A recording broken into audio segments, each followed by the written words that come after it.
again! It's over! He's done it again! Unbelievable! Oh, straight into the roof of the net. Nice one.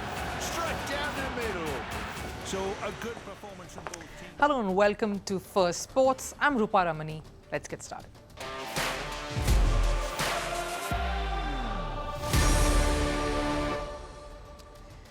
On the show today, two of football's biggest rivals, Mohun Bagan and East Bengal fans united for the first time in their 100-year-long rivalry. The fans came together to protest Kolkata's rape and murder victim, a young doctor. The biggest ever Kolkata Derby was abandoned because of this. Staying with football, Erling Haaland, meanwhile, taught Marc Cucurella a lesson. When Manchester City took on Chelsea, Haaland showed Cucurella who's boss after the Chelsea player mocked Haaland in a rap song. And Carlos Alcaraz destroys his racket during the Cincinatti Masters as he crashed out of the round of 32. Fans were shocked as comparisons with Rafael Nadal began emerging. One fan channeled pop star Rihanna to say Alcaraz is the new good boy gone bad. More of that on the show, but first a look at the headlines. Starting with football and the La Liga, Real Madrid forward Kylian Mbappe failed to score in his La Liga debut. Real Mallorca held the European champions to a 1-1 draw in their season opener. Mbappe's attempts to score were cancelled out by Mallorca goalkeeper Dominic Grief. It was Mbappe's second match for Real Madrid. Former Vice President of Chinese Football Association Li Yuyi has been sentenced to 11 years in prison for taking bribes. He was also fined $140,000, and the court has also ordered to confiscate Li's assets. Earlier, in March, Li pleaded guilty for accepting bribes and gifts worth over $1.7 million during his tenure. From the world of tennis, world number 1 Jannik Sinner has reached the final of the Cincinnati Open. The Italian star beat world number 4 Alexander Zverev 7-6, 5-7, 7-6. Sinner braved through a hip issue to defeat the German. The world number 1 was seen limping during the match. Over in cricket, Australia plans to host England to celebrate the 150th anniversary of Test cricket. That'll be at the Melbourne Cricket Ground or the MCG. Cricket Australia says they will host England for a one-off test in March 2027. The first ever test was played in 1877 at the MCG, one that Australia had won by 45 runs. And in cycling, Polish cyclist Kasia Niewiadoma won the Tour de France. Kasia won the race by the barest of margins, just 4 seconds, to beat her rival Demi Fullering in the final stages of the race. This is the narrowest margin of victory for both men and women's events.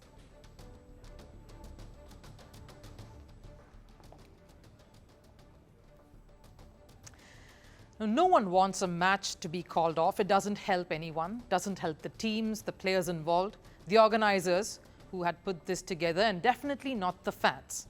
And more often than not, almost always, in fact, a cancelled match, a match abandoned because of fans, isn't a pretty sight. The animosity is gruesome and nothing good can come of it.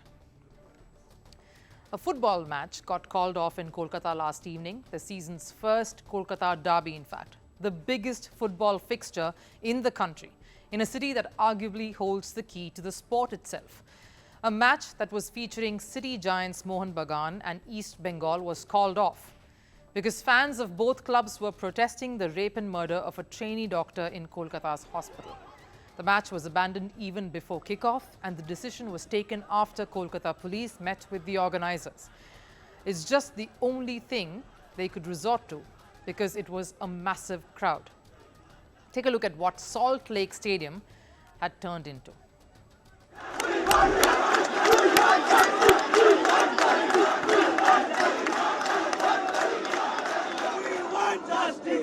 want justice! We want justice!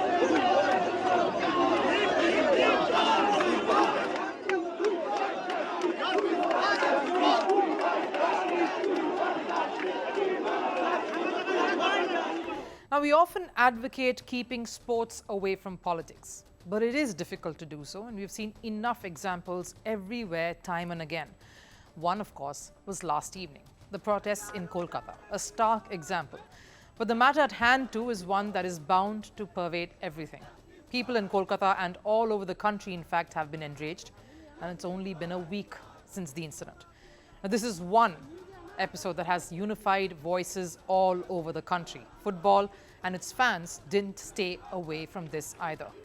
Fans of Mohun Bagan and East Bengal united to show their dismay over the heinous crime that had taken place in their city in India. We want justice! We want justice! We want justice! We want justice! We want justice! We want justice!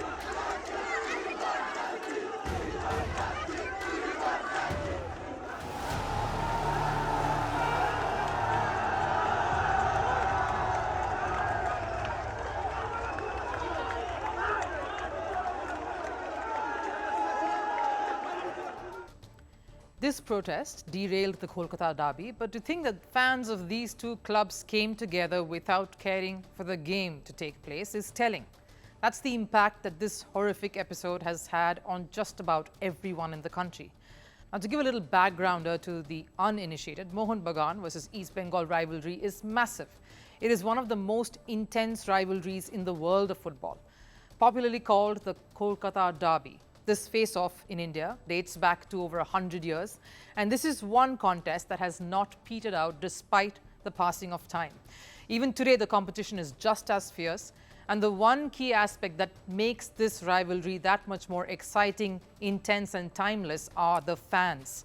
Fans of both the clubs cannot even see eye to eye. They will never be seen together. They are more fierce a rival off the pitch than the teams themselves on it are.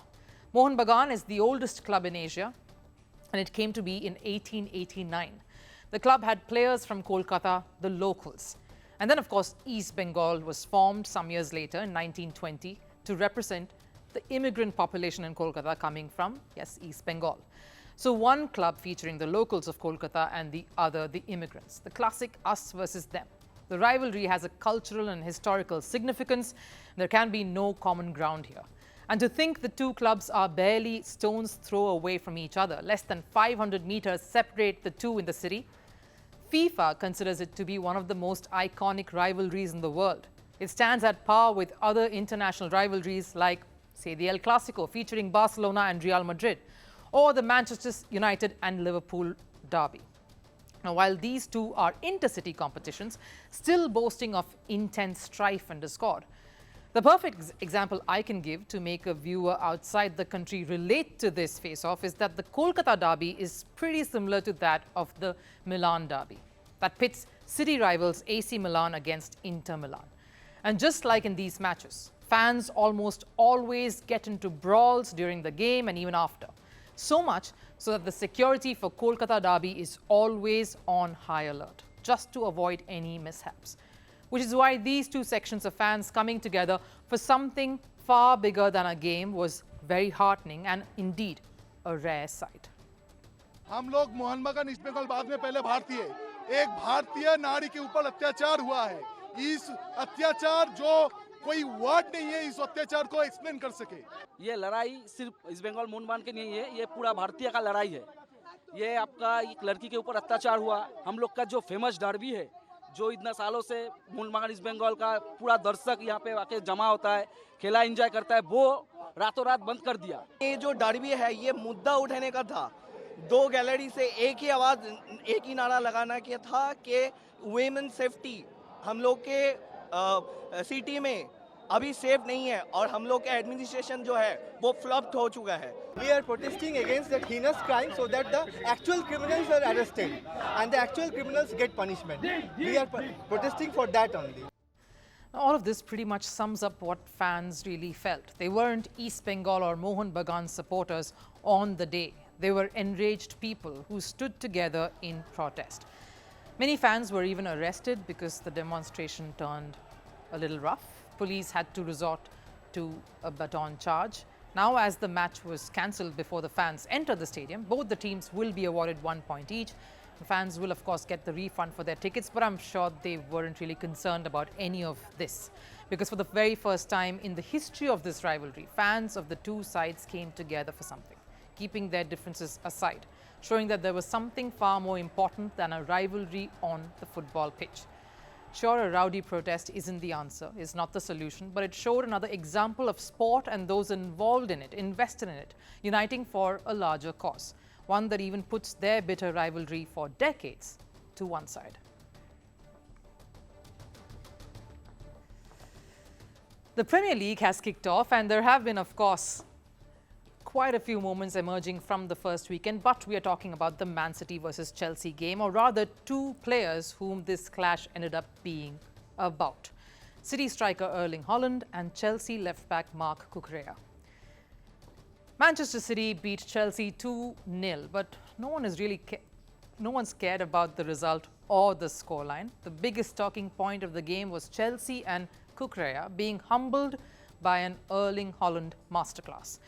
The image of the clash for me was this.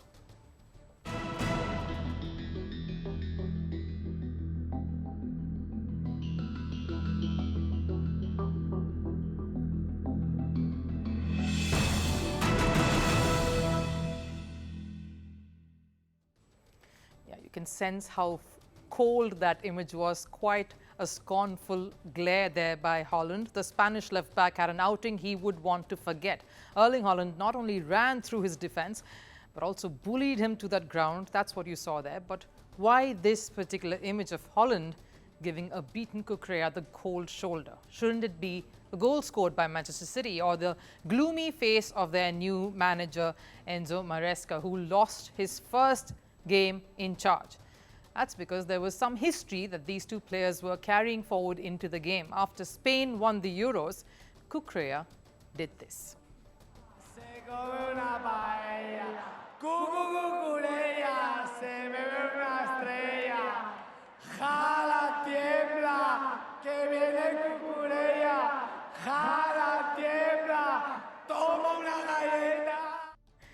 It's a rap that Cucurella sang during Euros victory parade, and while the left back did talk about him eating paella or drinking Estrella, he went on to challenge Erling Haaland.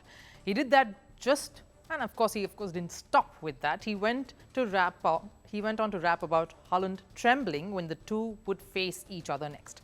So the rap may not have made a lot of waves when it did get released by Cucurella, but it sure shot up and got a lot more attention now after the City versus Chelsea clash. And obviously the irony there, not to praise Cucurella's musical skills, but to mock his football abilities.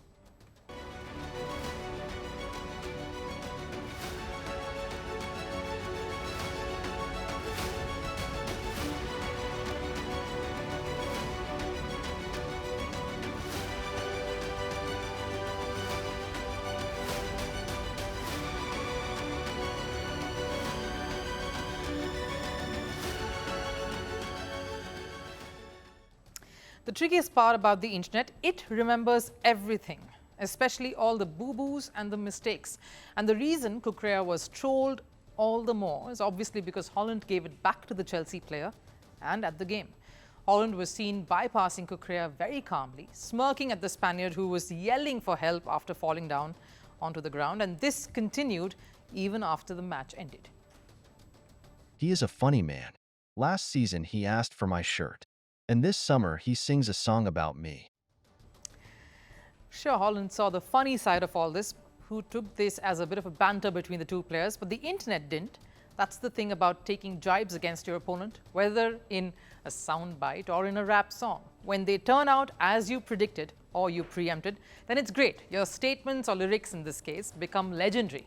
But when it backfires, the internet will make sure you remember this one for months to come and rub it in real good too, just to add salt to your wounds. And Cucurella surely is hurting, because even if the Spaniard bounces right back from this performance, he won't be facing Haaland or City until January, unless the two face off in the FA Cup, which is unlikely. So the insult will remain for months and will continue to haunt Cucurella until the next time he somehow overturns this when the two face off on the field.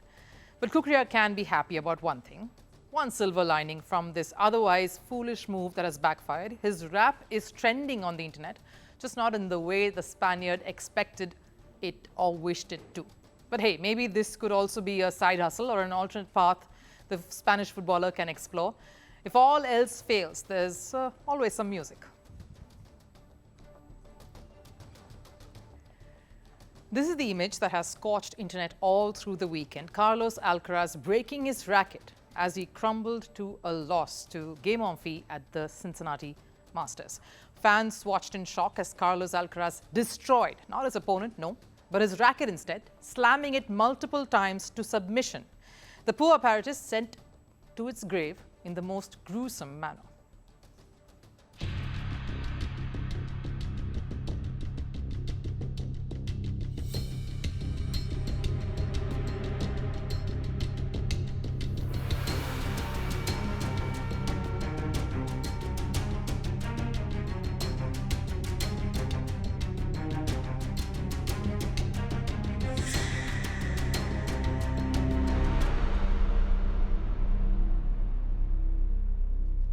Not the kind of sight that any Spanish tennis lover is used to, let alone an Alcaraz fan. And it's been a fabulous year for the young 21-year-old. In fact, it's been one of his best years till date. Sure, he lost the Olympic gold medal match to Novak Djokovic last week, but the Spaniard has had an otherwise incredible 2024 after a rather dull 2023, winning 2 Grand Slam titles this year, the French Open and the Wimbledon. But I know that shouldn't be the point to make here. There isn't a need to break a racket even if you're having a bad time on court, even if it's the absolute worst. Fans were shocked, and of course the comparisons came flooding in of how no one saw Rafael Nadal get this violent or angry on court ever.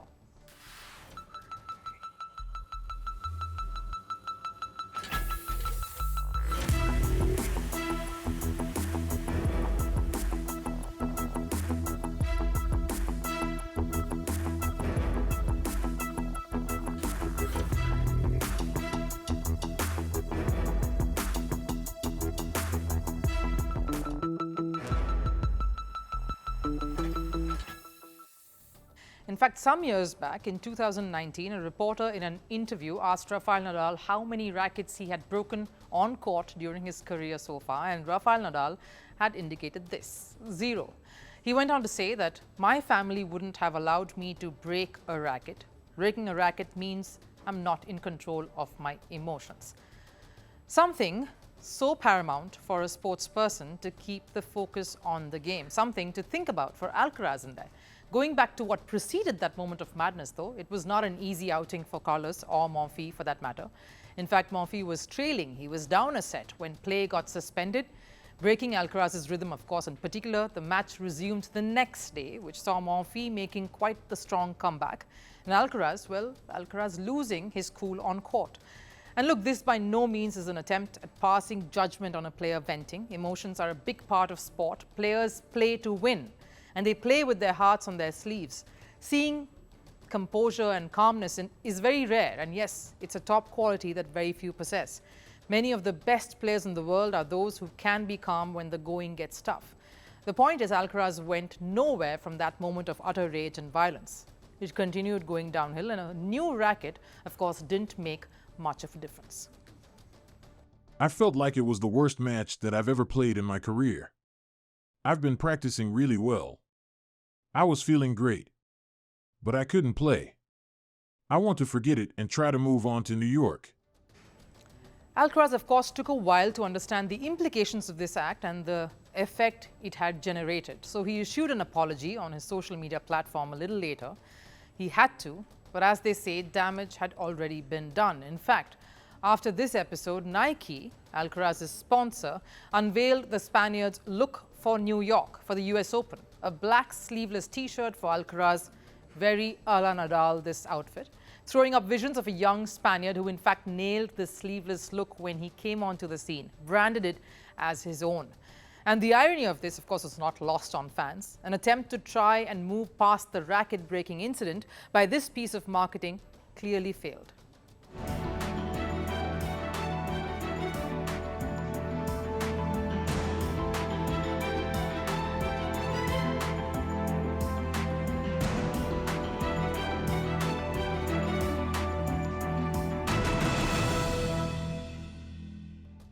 Fans running riot online, calling Nike out on their look for Alcaraz, saying obviously the color is black to symbolize Carlos Alcaraz's dark side. One fan also channeling Rihanna, terming this as good boy gone bad. So basically that did not go down too well either. The comparisons between Alcaraz and Nadal hitting a peak with this episode. Now, a way to look at this, of course, Alcaraz is only 21 and there's so much scrutiny on every single thing he does and will continue to be there here on. He is in the big league now and every act of his, both on and off court, has consequences. He's a role model, so clearly what will make him an icon or one of the greatest ever won't just be the magic he creates with his racket on court while playing, but also how he treats it when he's not playing. What's his demeanor like? How can he keep a check on his emotions to the degree he possibly can? There are no place for saints anywhere, but he's going to be constantly judged and compared to Nadal every step of the way. So might as well start learning some lessons that are required off the court and not just on it. Time for last serve. Romanian gymnast Ana Barbosu finally laid her hands on her much-awaited Olympic bronze medal in a ceremony organized in Bucharest. After USA's Jordan Chale's third-place finish was stripped off by the Court of Arbitration for Sports, Barbosu was promoted back to the third place. Take a look.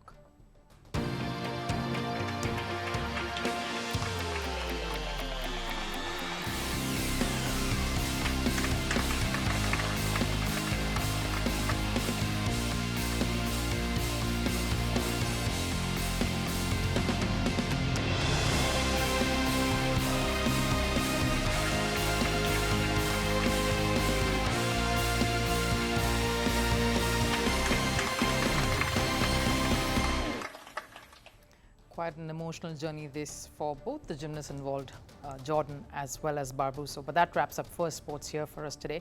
I'll see you again tomorrow. Till then, do take care. Bye-bye.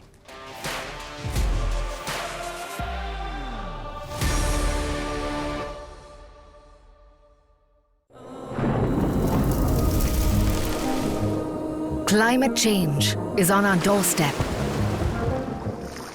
It's time for a revolution to take root.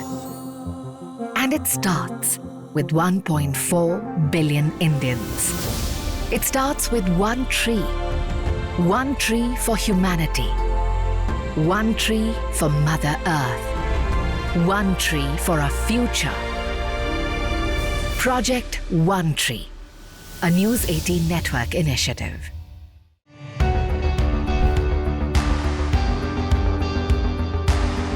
Across continents, one powerful news source. Bringing you diverse perspectives on the issues that matter.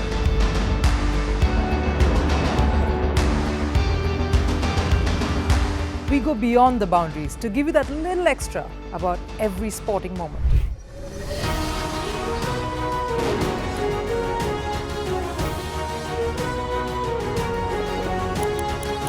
So thank you for making First Post 5 million strong. We're counting on your support, and you can trust us to bring you the news unfiltered and unvarnished.